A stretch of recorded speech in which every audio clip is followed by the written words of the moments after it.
My name is Jordan Josey. I'm an attorney at the MacArthur Law Firm in Macon, Georgia, and I have recovered from a case of COVID-19. My experience with COVID is really unlike any illness I've had in my entire life. I've had seasonal flus, I've had bronchitis as recently as this fall, but the way that COVID attacked my lungs was unique and it was terrifying. My symptoms began with a high fever, muscle ache, chills, and as the day progressed, this was Tuesday, March the 16th, I developed severe chest pain with breathing and coughing on the left side and a feeling of tightening, almost like something was grabbing on and squeezing. I went to an urgent care center. I was not tested for COVID at that time. I was told that if I hadn't traveled internationally and hadn't been exposed to a confirmed case, I couldn't be tested. I was given antibiotics and steroids, essentially diagnosed with bronchitis, and told to stay home, take the medicine, and rest.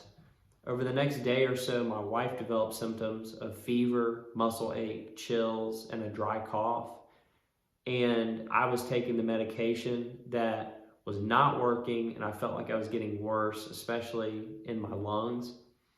I was having really difficult time walking, standing, doing anything that other than being in the bed was really debilitating. And as the week progressed, my breathing symptoms became worse. I felt like there was an elephant sitting on top of my chest, and after a particularly painful episode of breathing on a Sunday, I had my wife take me to the emergency room. I was diagnosed with a partially collapsed lung. I was still not tested for COVID at that time, and I was discharged home after the ER. I didn't know what to do.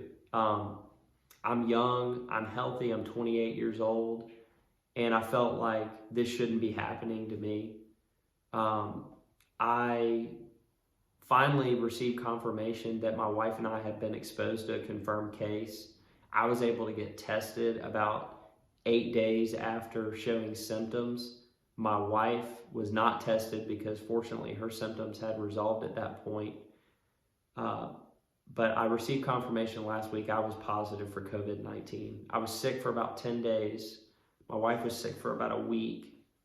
And now that we're on the other side of this, we realize that we're the lucky ones. We did not have to be put on a ventilator. We didn't have to be admitted to the hospital. But a lot of people who will contract this virus aren't so lucky.